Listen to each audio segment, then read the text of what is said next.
M. Fletcher Brown with another video blog, artist video blog at KIX96country.com. Our guest today with us here is all the way from Sulphur, Louisiana, by way of Jasper, Texas, by way of Nashville, Tennessee. Season 8 of American Idol saw him in the top 10. Please welcome to KIX Country, Michael Sarver. How are you, man? I'm Will. Well, I'm glad that you guys got down here. Yeah, me too.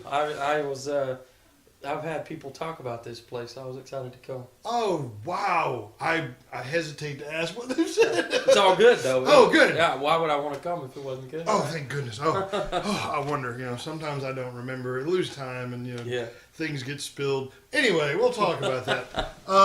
So, now you've been singing and writing since at least 11 years old. Yeah. I started really paying attention to music. Wasn't that child prodigy, on camera at 3 years old kind of guy.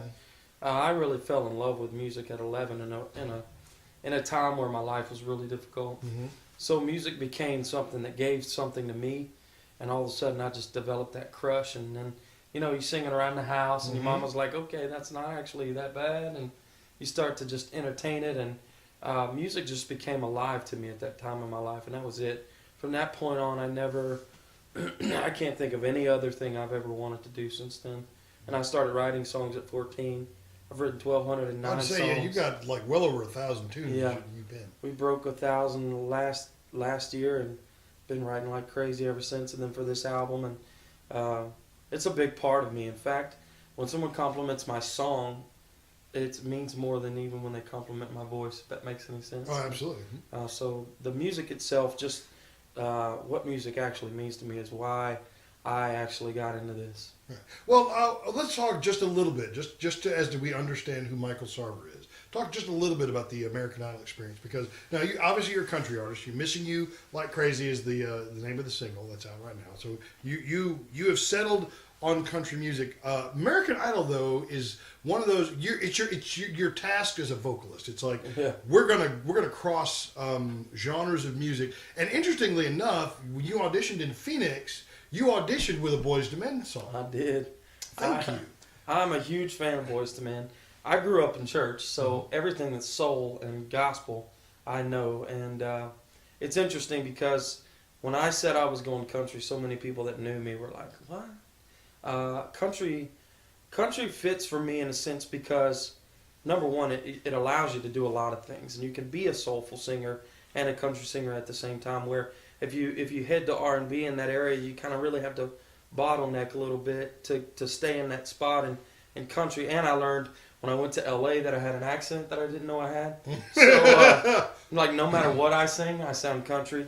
And just the body of what country music is and represents is why it's perfect for me. The lyrical substance, there's still so much value in lyrical substance in country, and that was the number one most attractive part for me as being a writer. And but on the show, they stretched us in so many different directions, and we did different weeks, Michael Jackson week. Well, yeah, you got. I was gonna bring up that you were actually on the season the year that Michael Jackson passed away, and you were on one of the only episodes to ever be re-aired because it was a Michael Jackson tribute. Very true. Just a few days after his death. Huge honor, and he was where we were rehearsing for our tour, for the Idol tour. He was right across the hall, right before he had gone to Staples Center to start that week of rehearsal there, and we were very close. We even peeked in and saw forget her name, playing that guitar, that young girl he had from Australia. We would sit at the door and look through the window. Arianthe, I can never pronounce her name. Yeah. Arianthe, I believe. She came out with her own stuff. Yeah, she did. Insane. She is a brilliant guitar player too. Yeah. So we have a cool connection to that, and they did re-air that episode, which was really neat and an honor because I've been a Michael Jackson fan as far back as I can remember. And he's been a huge influence. Now, which Michael Jackson song did you sing? You Are Not Alone. You Are Not Alone. Yeah. I still they play my version of that song in like Japan and places like that. It's crazy, but who gets to say that they did that? And it just happened to be the year that he passes, and it was very, very cool. But all the different genres on Idol, it's really interesting how they do it. I think if there's a flaw in the show at all, it would be not giving the artist the chance to be original artist. But it is good in a sense that it presses you and challenges you, and really pushes you in places you wouldn't normally go because they weren't comfortable. And Country Week for me in the show was when I realized, oh man, this is where I jam. Mm-hmm. And I did a Garth Brooks song, Ain't Going Down Till the Sun Comes Up, and Simon said he didn't understand a word of it. And my response to Simon was, well, country folks did. And right then and there, I knew country music's where I belonged, and I hadn't stopped since. Well, you did so well with the soul records that you know, the Boys to Men, and obviously the Michael Jackson.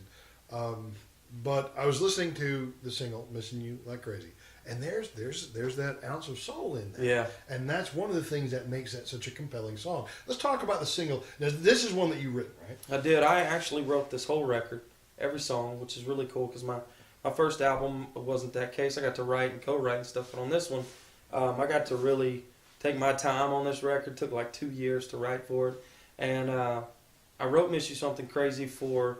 It's a unique song because it's a miss you song.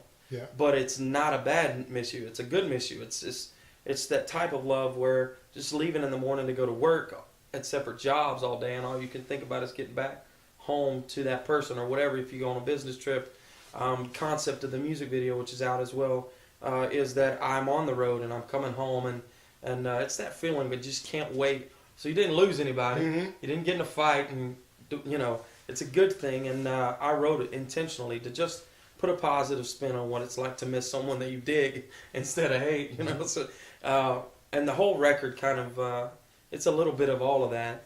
But "Miss You Something Crazy" is really unique. We picked this song for multiple reasons. One, I was lighthearted, you know, and we also did a little radio testing, which we wanted to know what people thought. I don't claim to know everything. You know, I've learned that from different artists that the one song you think is the single ends up being the exact opposite, and the one you thought wasn't going to work as a single is the one that succeeds. So we really try to listen to the fans and see what people thought with some radio testing, and this song just really did well. All right. Well, now the song itself is available, obviously, where songs can be downloaded, Yeah. iTunes, Google Play, Everywhere. places like that. What about the project? Is the project complete? Can folks get the whole thing? My album is completely finished, but it comes out on June 9th. Mm-hmm. That's their whole record. We actually will probably have another single that we throw out as a teaser. We might play that today just for fun because we're so excited about that one coming up in the summer. But the record is completely finished. June 9th, everybody can get it everywhere. And hopefully by that time, "Miss You Something Crazy" has really attracted a crowd of people that are interested in hearing the rest of the record because we're super proud of it. Mm-hmm. Well, the single's a great single. The album, I look forward to hearing like all of it. June 9th, 2015. Look for it on iTunes. MichaelSarver.com or MichaelSarver.com. That's SARVER. Yeah. And you using the Facebook and the Twitter and the Instagram and all that? Twitter is Michael Sarver 1, the number 1, and Michael Sarver Official on Facebook. Instagram is The Real Michael Sarver. I'm not stuck on myself. I just had to have names that someone else didn't take already. So it's like Michael Sarver 1, and like, well, why'd you feel the need to put the 1? I had to put something because someone else took Michael Sarver, and same with Instagram and all those. So you can get me on there. And if you just want to make it easy, michaelsarver.com has direct links to all of my social networking, including all of my music. So if you click on the cover art of whichever song or album you want, it goes straight to where you can buy that as well. Makes it simple. Get the music. Michael Sarver Good. sounds good. If you haven't heard "Miss You Like Crazy," please call us at KIX96. We'll be happy to play it for you. And look for a live performance for Michael and his band elsewhere on our website. Michael, thanks for visiting. Thanks for having me. All right. Appreciate it. Season 8, top 10 finalist of American Idol, Michael Sarver. "Miss You Like Crazy" is the name of the single. You can find it at KIX96. And we'll see you next time on another artist video blog at KIX96country.com.